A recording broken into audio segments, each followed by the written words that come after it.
নমস্কার বন্ধুরা, আমি শুভজিৎ। আসলে ইতিহাসের বিভিন্ন গল্প, কাহিনী, তথ্যচিত্র এগুলি করতে করতে দেখলাম যে ডাকাতের গল্পের প্রতি বা ডাকাতের বিভিন্ন চরিত্রের প্রতি মানুষের বা বিশেষ করে আমার দর্শক বন্ধুদের আকর্ষণ অনেক বেশি। তাই তোমাদের জন্য আজকেও থাকছে একটি ডাকাতের গল্প, আর এই গল্পটি লিখেছেন যোগেন্দ্রনাথ গুপ্ত। এই প্রসঙ্গে একটা ছোট কথা বলি তোমাদের। বিভিন্ন জায়গা থেকে তথ্য সংগ্রহ করে আমিও একটি ডাকাতের গল্প লিখেছি, আর এই গল্পটি আমার দর্শক বন্ধুরা ভালোই পছন্দ করেছে। গল্পটির নাম রণ ডাকাতের কাহিনী। তোমরা যারা এখনো গল্পটি দেখোনি তাদের জন্য লিঙ্ক ডেসক্রিপশনে দেওয়া থাকবে, বা চ্যানেল পেজ থেকে গিয়েও দেখে নিতে পারো। আর প্রতিবারের মতো তোমাদের কাছে একটা ছোট্ট অনুরোধ, তোমরা কোথা থেকে গল্পটি দেখছো সেটি যদি কমেন্টের মাধ্যমে লিখে জানাও, তাহলে আমার এটা জেনে ভালো লাগবে যে আমার গল্পগুলি কোথায় কোথায় পৌঁছেছে। তাহলে শুরু করা যাক আমাদের আজকের গল্প, গোপী ডাকাতের কাহিনী। নীলকান্ত মুখোপাধ্যায় পুজোর ছুটিতে বাড়িতে যাচ্ছেন। সঙ্গে তার একমাত্র ছেলে অমিয় রঞ্জন এবং একজন গ্রামবাসী আত্মীয়। অমিয় রঞ্জন যুবক, কলেজে পড়ে। দীর্ঘ দেহ, গৌরবর্ণ, পরম সুন্দর উৎসাহী তরুণ সে। নীলকান্ত বাবু বরিশালের একজন প্রসিদ্ধ উকিল। সেখানে বাসা বাড়ি আছে, লোকজন, আত্মীয় স্বজনেরও অভাব নেই। তারাও পুজোর ছুটিতে বাড়িতে চলে গিয়েছে। মুখোপাধ্যায় মহাশয়ও বাড়িতে যাচ্ছেন। তার সঙ্গে পুত্র অমিয় ও আত্মীয়টি ছাড়া পুরনো ভৃত্য হরচন্দ্রও আছে। হরচন্দ্র বলিষ্ঠকায়, বয়স 50-এর উপর। এক সময় সে ছিল লাঠিয়াল, ডাকাতি করত। বরিশালের একজন জমিদারের কাছে থাকত। জমি দখল করতে, চর দখল করতে সে ছিল দক্ষ সর্দার। একবার সে এক খুনের মকদ্দমায় পড়ে। নীলকান্ত বাবুর চেষ্টায় সে খালাস পেয়ে যায়। সেদিন থেকে সে ডাকাতি ও দস্যুবৃত্তি ছেড়ে দিয়েছে। এখন সে নিরীহ ভালো মানুষ। গলায় তুলসীর মালা। এক বৈষ্ণব বাবাজির কাছে সে দীক্ষা নিয়েছে। দিন রাত্রি হরে কৃষ্ণ নাম জপ করে। তবে মফস্বলে যাওয়ার দরকার হলে হরচন্দ্র বহুকালের পুরনো একখানা বাঁশের লাঠি আর একটা বর্ষা ও খাড়া নিতে ভোলে না। নীলকান্ত বাবুর বাড়ি বিক্রমপুরে। কুলীন ব্রাহ্মণ, বয়স 60-এর কাছে। মাথার চুলগুলি পাকা, গোঁফদাড়ি নেই। উন্নত নাসা, দীর্ঘকায়, গৌরবর্ণ পুরুষ, সাহসী এবং সজ্জন। প্রতি বছর কাছাড়ি ছুটি থাকলে বাড়িতে যান। শ্যামা পুজো পর্যন্ত বাড়িতে থাকেন, তারপর কাছাড়ি খুললে বরিশালে ফিরে আসেন। নীলকান্ত বাবু 3 কামরাওয়ালা বড় একখানা পানসি নৌকায় বাড়ি যাচ্ছেন। পানসির সঙ্গে আছে 2খানি ভাওয়ালি নৌকা, তাতে পুজোর সম্ভার। অমিয় নৌকার ছাদে বসে চারিদিকের শোভা দেখছে। শরতের উচ্ছল নদীর সাদা জল ছোট ছোট ঢেউ তুলে চলেছে। নীলকান্ত বাবু নৌকার ভিতরের কোঠায় বসে দেশগামী আত্মীয়ের সঙ্গে কথা বলছেন। হরচন্দ্র ভাওয়ালি নৌকায় পুজোর বিবিধ উপকরণ ও অন্যান্য জিনিসের তদারকি করছেন। সঙ্গের পাচকেরা রান্নার আয়োজন করছে। জোয়ারের স্রোতে নৌকা আপনা আপনি বেগে চলেছে। এইভাবে তাদের নৌকা রাত দুপুরের সময় এসে পড়ল 2টি নদীর সঙ্গম স্থলে। পাশে বড় বড় কয়েকটি গ্রাম। মাঝিরা বলল, বাবু, এ অঞ্চলটা একেবারে ভালো না। প্রায় প্রতিদিনই ডাকাতি হয়। বিশেষত এই সময় মাল বোঝাই নৌকা ও পুজোর সময় দেশগামী নৌকা যাত্রীর উপর ডাকাতি ও রাহাজানি হয়েই থাকে। আপনারা সকলে সতর্কভাবে জেগে থাকবেন। নৌকা স্রোতের টানে তরতর করে দ্রুত বেগে এগিয়ে চলেছে। মাঝি চুপ করে হাল ধরে বসে আছে। শুক্লপক্ষের চাঁদের আলো নদী এবং জলের দূর পল্লীর গাছপালার উপরে পড়ে কত সুন্দর দেখাচ্ছে। জোছনা যেন হাসছে। মাঝে মাঝে চাঁদ মেঘের আড়ালে চলে যাচ্ছে। এমন সময় কয়েকখানি ছিপ নৌকা এসে মুখুজ্জে মহাশয়ের পানসি ও অন্য নৌকা দুখানিকে ঘিরে ফেলল এবং হাড়ে রেড়ে করে বিকট চিৎকারে চারিদিক প্রতিধ্বনিত করে পানসির উপর ঝাঁপিয়ে পড়ল। মাঝি মাল্লার এবং হরচন্দ্র ডাকাত পড়েছে বলে চিৎকার করতে লাগলো, কিন্তু কে শোনে কার চিৎকার? কে আসবে এই দুর্গম স্থানে নদীর বুকে তাদের রক্ষা করতে? ছিপ নৌকাগুলির পাশে একখানি অপেক্ষাকৃত বড় নৌকা আসলো। সেই নৌকার উপর থেকে একজন বলিষ্ঠকায়ী ব্যক্তি উচ্চস্বরে বলে উঠল, হারু, কি দেখছো? নৌকা লুট করো। নীলকান্ত বাবু নৌকার সম্মুখে এসে করুণ কণ্ঠে বললেন, আপনি কে জানি না, আপনি যেই হন, আমি বরিশালের উকিল নীলকান্ত মুখুজ্জে। পুজোতে বাড়ি যাচ্ছি, মায়ের চরণে অঞ্জলি দিতে। সঙ্গে আছে মায়ের পুজোর দ্রব্য সম্ভার। হারু সর্দার নীলকান্ত বাবুর সৌম্য শান্ত সুন্দর মূর্তি দেখে বললেন, ইনি যে ব্রাহ্মণ কর্তা, এর গায়ে হাত তুলব কি করে? বড় নৌকা থেকে সেই লোকটি চিৎকার করে বলল, তুই যদি না পারিস হারু, আমি এ বেটাকে নিকাশ করব। এই কথা বলে লোকটি একটা তলোয়ার হাতে ক্রুদ্ধ মহিষের মতো নীলকান্ত বাবুর নৌকায় লাফিয়ে পড়ল। তারপর আক্রমণ করতে অগ্রসর হলো। সেই সময় অমিয় এসে তার পিতাকে বুকে জড়িয়ে ধরল এবং নৌকার কক্ষটিতে প্রবেশ করিয়ে দিল। তারপর সেই ক্রুদ্ধ ডাকাতের কাছে এসে বলল, আপনি ডাকাত হন বা দস্যু হন, আপনি মানুষ তো বটেই। দেখুন, আমাকে কেটে ফেলুন, কিন্তু আমার বাবার গায়ে হাত তুলবেন না। এই কথা বলে অমিয় ডাকাতের সামনে এসে নির্ভীকভাবে দাঁড়ালো। দস্যু যেন একটু বিচলিত হলো।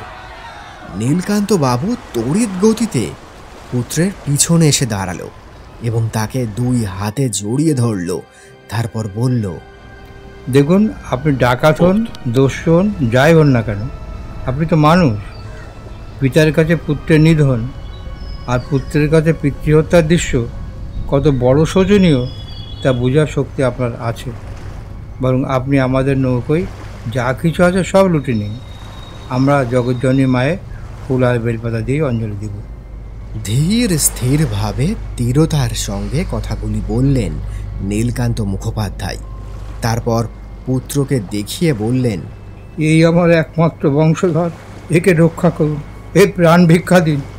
এমন সময় হঠাৎ মেঘের ফাঁক দিয়ে এক ঝলক হাস্যমুখী জোছনা এসে পড়ল নীলকান্ত বাবু ও তার ছেলের মুখের উপর। চমকিয়ে উঠলেন দস্যু সর্দার। জিজ্ঞাসা করলেন, আপনার নাম কি বলুন তো? আমার নাম নীলকান্ত মুখোপাধ্যায়।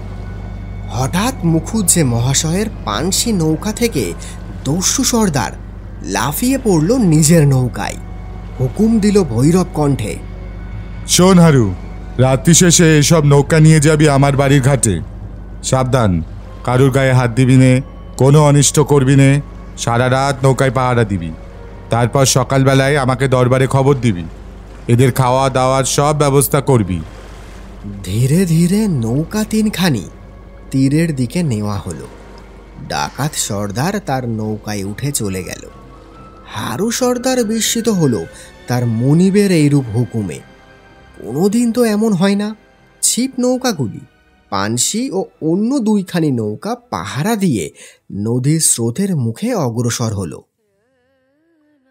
100 বছর আগে ডাকাত গোপী বাড়ুর্যের নাম ছিল কুখ্যাত। এমন কোনো কুকার্য ছিল না যা তিনি করেননি। অথচ গোপীবাবু ছিলেন জমিদার। 12 মাস করতেন পুজো পার্বণ। দিন দরিদ্র সকলে পেত মায়ের প্রসাদ। কোনো অভাব না থাকলেও তিনি ডাকাতি করতেন। একদিনও ডাকাতি না করে ঘরে বসে থাকতে পারতেন না। কারা পরিবার পরিজন নিয়ে নদীপথে যাওয়া আসা করছে সেই সংবাদ তার কাছে দিত তার দলের লোকেরা।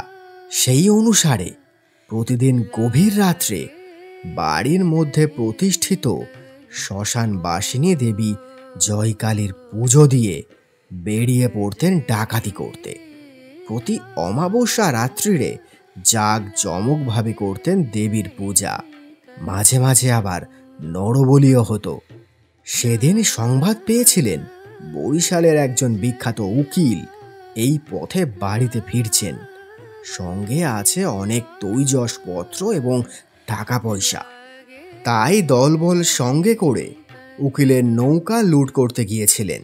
কিন্তু কেন যে নৌকা লুট না করে গোপীবাবু ফিরে আসলেন তা হলো এক রহস্যময় আশ্চর্যের বিষয়। গোপীবাবুর সংসারে স্ত্রী, এক পুত্র ও এক কন্যা। কন্যা শরৎ সুন্দরী, বয়স প্রায় 16 বছর। অপূর্ব সুন্দরী সে, যেমন রূপ তেমন গুণ। সাংসারিক কাজকর্মে সেকালে নানা শিল্পকার্যে দক্ষ। ভক্তিমতী মেয়েটিকে দেখে তার ব্যবহারে লোকে মনে করে কেমন করে মরুভূমির বুকে প্রবাহিত হলো স্বর্ণ মন্দাকিনী। পাষাণের বুক দিয়ে উচ্ছ্বসিত হয়ে উঠল সুধা প্রস্রবণ।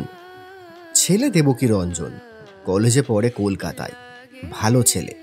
সে বাড়িতে আসলে পড়াতো শরৎকে। তাদের চরিত্রের সঙ্গে পিতার চরিত্রের কোনো মিল নেই। পিতার দস্যুবৃত্তির কথা তারা শুনেছিল, এজন্য সকলে বিষণ্ণ মনে থাকত। তারা দেখত তাদের মা দিন দিন শীর্ণ ও বিবর্ণ হয়ে যাচ্ছে। তিনি সর্বদা বিষণ্ণ মনে থাকতেন, যেন একখানি বিষাদের প্রতিমা।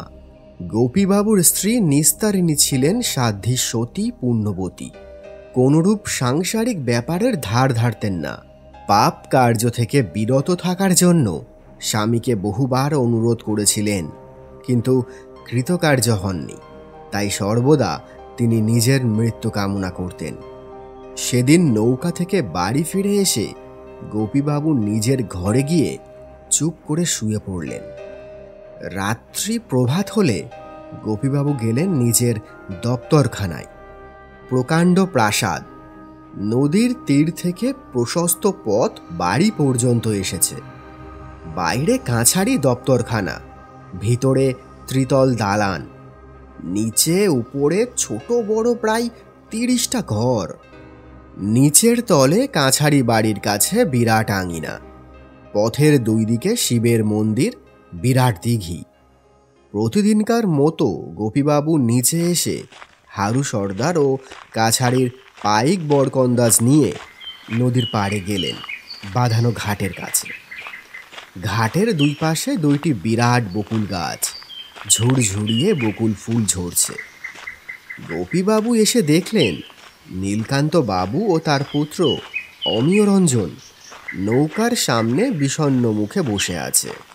গোপীবাবু নমস্কার করে বিনীতভাবে বললেন, মুকুজ্জমশাই, আপনাকে আমার বাড়িতে একটু পায়ের ধুলো দিতে হবে।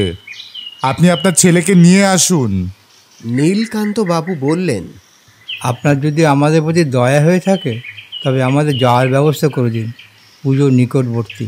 সে হবে খুনি, আপনি আসুন। আমি আপনাকে অভয় দিচ্ছি, কোনো অনিষ্ট হবে না আপনার। আসুন। নীলকান্ত বাবু একবার পুত্রের মুখের দিকে চাইলেন, পুত্র পিতার মুখের দিকে চাইল। তারপর দুইজনে হারু সর্দারকে সঙ্গে নিয়ে গোপীবাবুর সঙ্গে চললেন বাড়ির দিকে। গোপীবাবু বাড়িতে প্রবেশ করে নীলকান্ত বাবুকে বললেন, ভাই, তোমার সাথে আমার নিভৃত্তে একটু কথা বলবার আছে। বাবা, আমি আমার ছেলে দেবকীকে ডেকে দিচ্ছি, তুমি তার সাথে কথা বলো। পিতার ডাকে পুত্র চলে আসলো।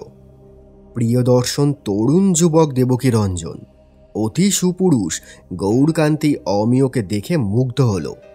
উভয়ের পুত্রের পরস্পরের পরিচয় হতে বেশিক্ষণ সময় লাগল না।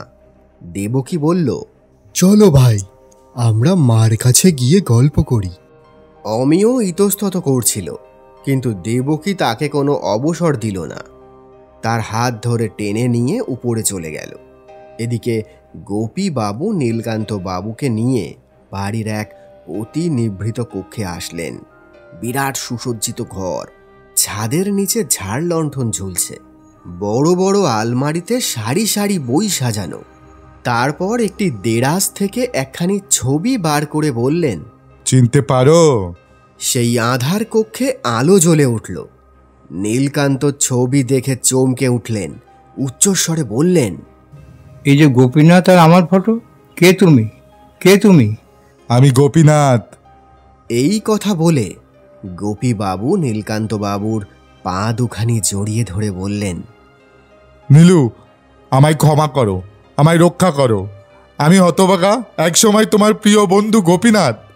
তুমি আমাকে আমার মৃত্যুর হাত থেকে বাঁচিয়েছিলে, আর আমি পাষণ্ড অপদার্থ তোমাকে আর তোমার পুত্রকে হত্যা করে বন্ধুত্বের পরিচয় দিচ্ছিলাম।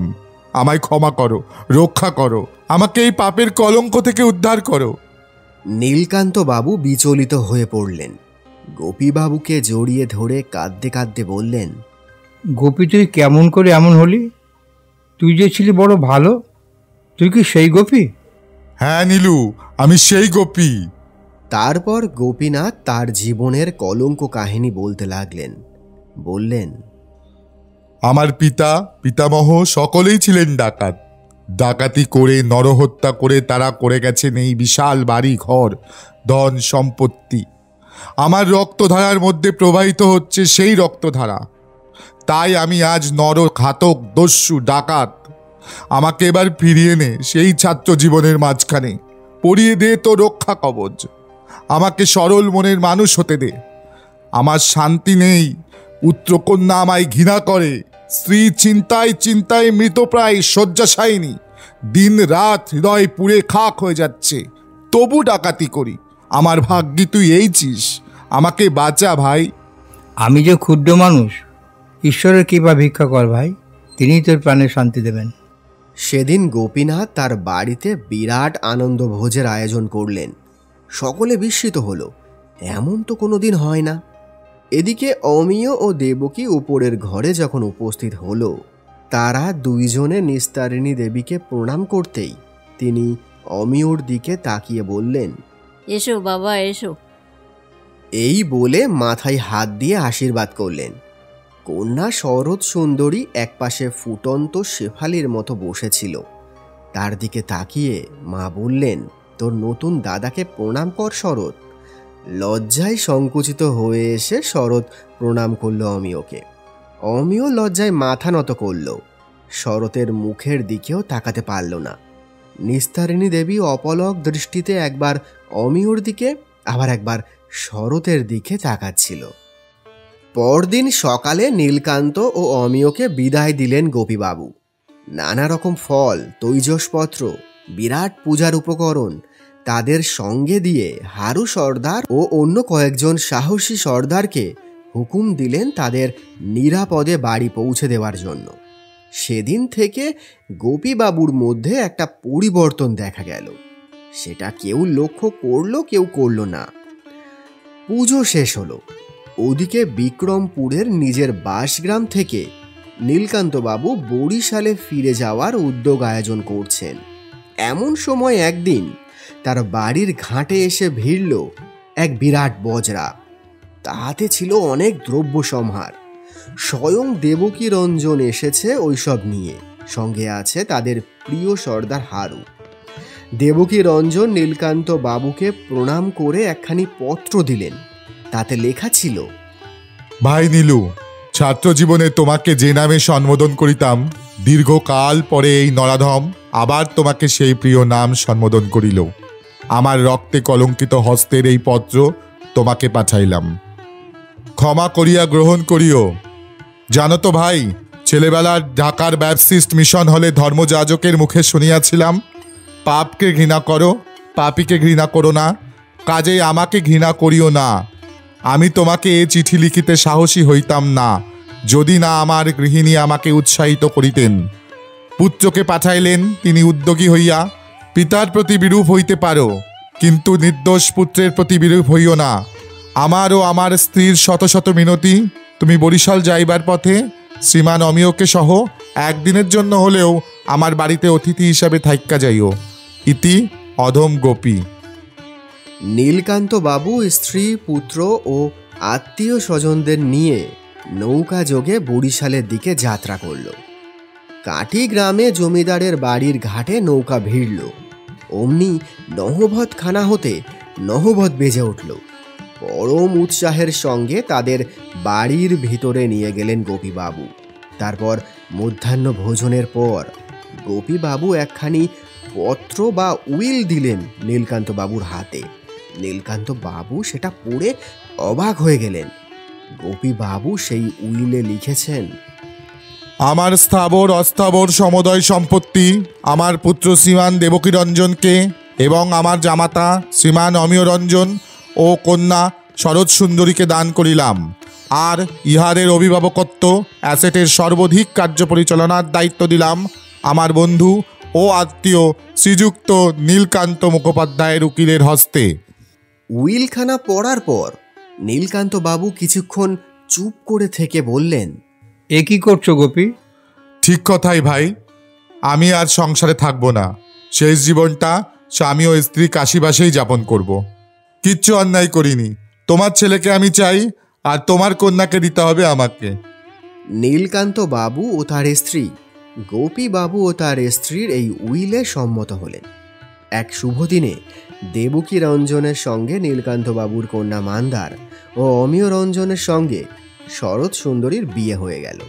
বহু অর্থ ব্যয় করে অত্যন্ত আড়ম্বরের সঙ্গে দুই পরিবারের মধ্যে মিলন সেতু গড়ে উঠল। সত্য সত্যই সমস্ত ধনসম্পত্তি দান করে এক শুভ দিনে দুর্বৃত্ত ডাকাত গোপীনাথ দেশ ত্যাগ করল। নীলকান্তবাবু যতদিন বেঁচে ছিলেন ততদিন জমিদারির সব কিছু তত্ত্বাবধান করতেন এবং উইলের শর্ত অনুসারে গোপীবাবু ও তার স্ত্রীর জন্য মাসিক মাসোহারা পাঠাতেন।